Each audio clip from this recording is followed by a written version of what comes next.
ऐसा हो ही नहीं सकता कि भगवान शंकर से द्रोह करने वाला शिवद्रोही वो भगवान श्री हरि का प्रेमी हो जाए, नाटक भले कर ले, सच्चा भक्त नहीं हो सकता।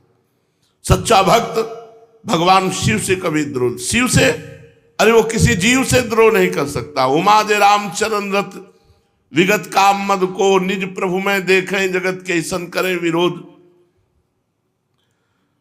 कुछ लोग ऐसे हैं जो शिव पूजन की तो बात क्या, त्रिपुंड बिल्वपत्र और रुद्राक्ष आदि से भी घृणा करते हैं। पूर्व काल में उनके भी संप्रदाय में कई शिव उपासक आचार्यों का वृत्तांत मिलता है। नित्यानंद महाप्रभु के पिता हाड़ाई पंडित वैष्णव होते हुए भी नित्य प्रति मोड़ेश्वर मयूरेश्वर भगवान शंकर जी की जाकर जल चढ़ाना, रुद्राभिषेक करना, उनकी आराधना करना। पक्की बात है, बिना शिव पूजा के ना ऐसा पुत्र प्रकट होगा ना ऐसा भाव प्रकट होगा कि वो भगवान श्री हरि का प्रेमी पुत्र हो या भगवान श्री हरि के प्रति प्रेम भाव जागृत हो जाए। वो नित्य प्रति मयूरेश्वर में जाकर बड़े भक्ति भाव से शिव जी की पूजा किया करते थे। शिवलिंग की पूजा से समस्त ब्रह्मांडों के देवताओं की पूजा हो जाती है। हाड़ाई पंडित के वंश में सदा से पुरोहित वृत्ति होती चली आई थी, इसलिए वे थोड़ी बहुत उपरोहिती भी कर लेते थे।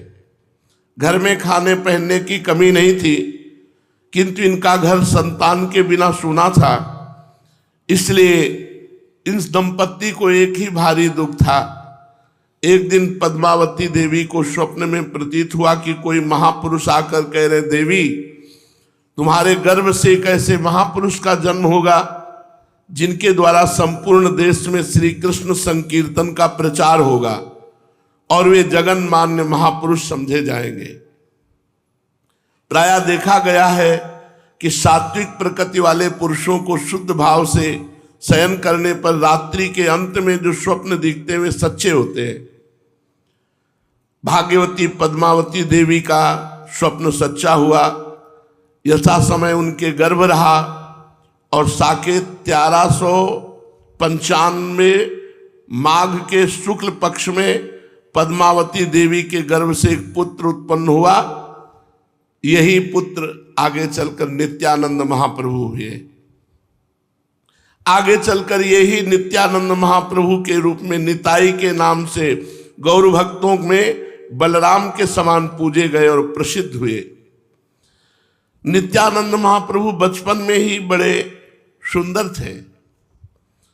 इकहरा शरीर, लावण्यमय चेहरा, गौरवर्ण, आंखें बड़ी बड़ी, स्वच्छ और सुहावनी थी। इनकी बुद्धि बाल्यकाल से ही बड़ी तीक्ष्ण थी। 5 वर्ष की अवस्था में इनका विद्यारंभ संस्कार कराया गया। विद्यारंभ संस्कार होते ही ये खूब मनोयोग के साथ अध्ययन करने लगे। थोड़े ही समय में इन्हें संस्कृत साहित्य तथा व्याकरण का अच्छा ज्ञान हो गया। ये पाठशाला के समय में तो पढ़ने जाते, शेष समय में बालकों के साथ खूब खेल कूद भी करते। इनके खेल अन्य साधारण प्राकृतिक बालकों की भांति नहीं होते थे। ये बालकों के साथ लेकर छोटी उम्र में ही श्री कृष्ण लीलाओं का अभिनय किया करते।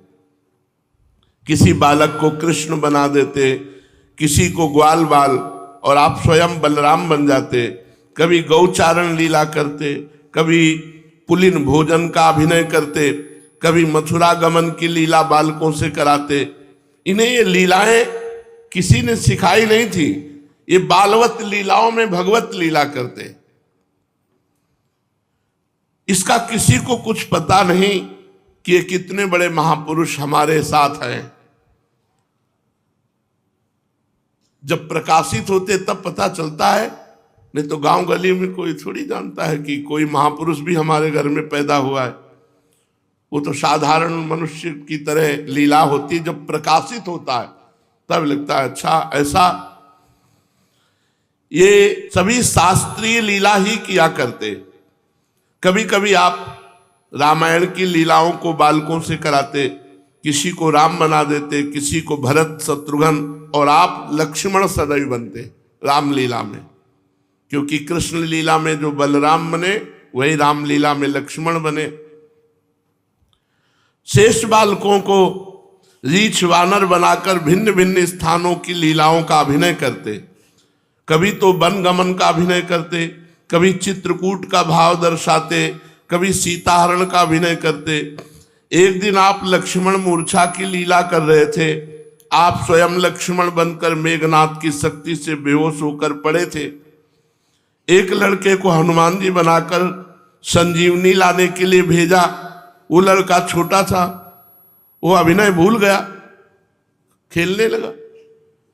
अब ये अभिनय में बलराम जी जिन्हें कहा गया, जिन्हें नित्यानंद महाप्रभु कहा गया, ये लक्ष्मण के आवेश में मूर्छित पड़े। अब बेहोश, ये तो सच्चे बेहोश, सचमुच। जब बहुत समय तक इनको चेतना नहीं आई तो वैद्यों ने देखा तो ना इनकी नाड़ी चल रही थी और ना इनके हृदय में प्राण धड़क रहे थे, बिल्कुल ऐसे शांत। बहुत जगाया गया, बहुत, और लेकिन नहीं जगे। तब इनके पिता के पास सूचना पहुंची कि पता नहीं क्या हो गया। दौड़कर इनके पिता आए, बहुत जगाया तो भी नहीं जगे। पिता को भारी दुख हुआ। इतने में एक भक्त ने कहा कि ये लीला कर रहे थे, लक्ष्मण जी को मेघनाथ ने शक्ति मारी, ये लीला कर रहे थे। हनुमान जी जो बने थे वो कहाँ है? और वो छोटे बालक तो खेल रहे थे। अरे बोले जल्दी कर, औषधि का नाटक कर कि मैं द्रोणागिरी से संजीवनी बूटी लाया हूं। और राम रूप बैठे हुए लक्ष्मण जी को गोद में लिए हुए हनुमान जी बनने वाले लड़के को बुलाया गया और उसे जब अभिनय कराया गया और वो आके कहता है कि ये मैं द्रोणागिरी पर्वत ले आया संजीवनी बूटी। और जब वैद्य सुषेण जो बना हुआ लड़का वो सुंघाता है तो तुरंत होश में आ जाते। नहीं तो डॉक्टरों ने परीक्षा की, न प्राण चल रहे थे न नाड़ी चल रही थी। इस प्रकार ये बाल्यकाल में ही भांति भांति की शास्त्रीय लीलाओं का अभिनय किया करते थे। पढ़ने लिखने में ये अपने सभी साथियों में सर्वश्रेष्ठ समझे जाते थे। इनकी बुद्धि अत्यंत ही तीक्ष्ण थी। प्रायः देखा गया है पिता का ज्येष्ठ पुत्र के प्रति अत्यधिक प्रेम होता है और माता का सबसे छोटी संतान पर प्रेम होता है।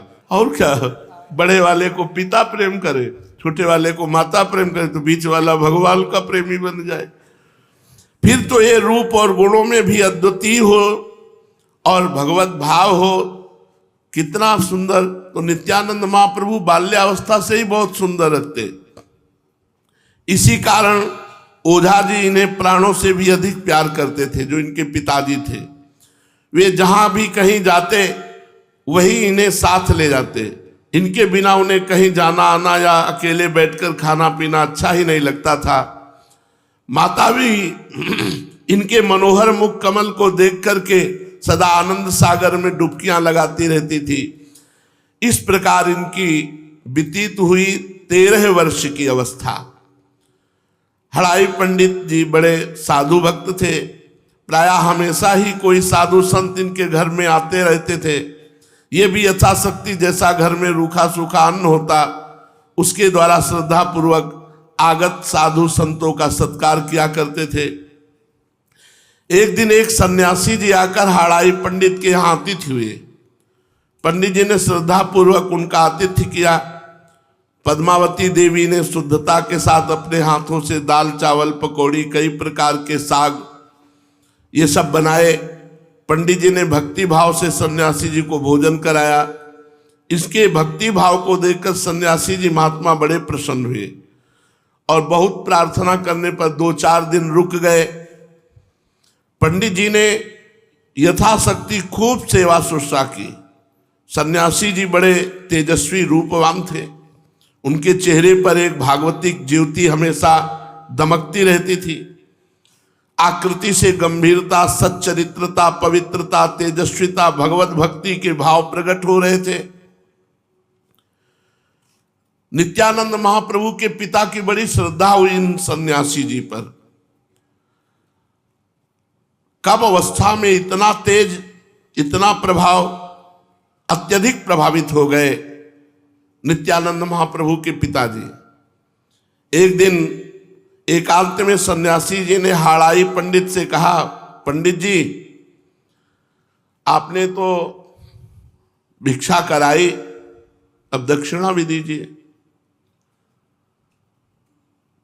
दीनता प्रकट करते हुए हाड़ाई पंडित ने कहा कि प्रभु सही बतावें तो इस दीनहीन कंगाल के पास आपको देने के लिए हमारे पास कुछ नहीं। अगर आप कोई दक्षिणा मांगे तो हमारे पास कोई दक्षिणा है नहीं, क्योंकि खान पान की कमी नहीं है और धन इतना है नहीं कि हम दे सके।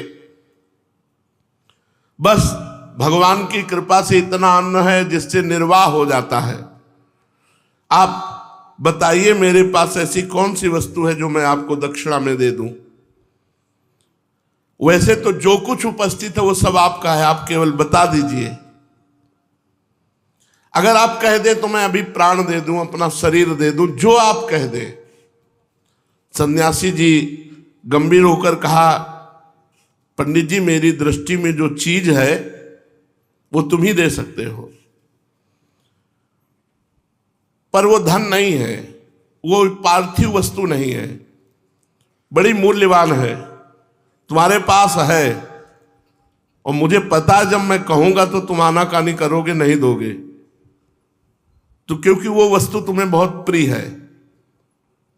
हाड़ाई पंडित ने कहा, भगवान मैं ऐसा सुनता आया हूं कि प्राणी मात्र के लिए अपने प्राण ही सबसे अधिक प्रिय है। यदि आप अभी कहें तो मैं अपने प्राणों को आपको दे दूं। जब मैं प्राण देने के लिए तैयार हूं तो और कौन सी वस्तु रह गई। सन्यासी जी ने कहा, मैं तुम्हारे शरीर के भीतर के प्राण नहीं चाहता, शरीर के बाहर के प्राण चाहता हूं। बाहर का प्राण नित्यानंद महाप्रभु। तो अपने प्राणों से भी प्यारे इस पुत्र को मुझे दे दो। मैं सभी तीर्थों की यात्रा कराऊंगा और इसे एक महान पुरुष बनाऊंगा, और मुझे आवश्यकता है एक सहयोगी की। ये मेरी सेवा करेगा और इसे मैं महान पुरुष बनाऊंगा। तुम्हारा पुत्र, तुम्हें पता नहीं ये कौन है, कितना होनहार है, इससे जगत का कल्याण होगा, तुम्हारा मंगल होगा। सन्यासी जी की बात सुनकर सुन्न पड़ गए पंडित जी। उनको स्वप्न में भी ये बात नहीं स्फुरित थी कि ये ऐसा मांग लेंगे। अब प्राणों से भी अधिक प्रिय पुत्र, जिसके जीने के लिए प्रतिपल देखना, सुनना, खिलाना, दुलार करना, वही जीवन जा रहा हो तो कैसे जिए। सदा के लिए मांग लिया। कौन पिता ऐसा होगा कि अपने पुत्र को ऐसे दे दे। इसका अनुमान तो सहृदय ही कर सकते हैं। महाराज दशरथ से विश्वामित्र जी मांगने आए थे राम लक्ष्मण जी को। महाराज दशरथ जी विचलित हो गए थे। उन्होंने स्पष्ट भरी सभा में कहा विश्वामित्र जी से, देह प्राण ते प्रिय कछु नाही, सो मुनि देव निमिष एक माही। शरीरधारी को अपने शरीर और प्राणों से भी अधिक कोई प्रिय नहीं होता। आप कहें तो पलक झपकते ही मैं अपने देह और प्राण को आपके सामने नष्ट कर दूं। लेकिन सब सुत प्रिय मोहि प्राण की नाई, और राम देत नहीं बनत गुसाई। सब मुझे बराबर प्रिय है चारों पुत्र, पर राम को देने के लिए ये नहीं हो सकता।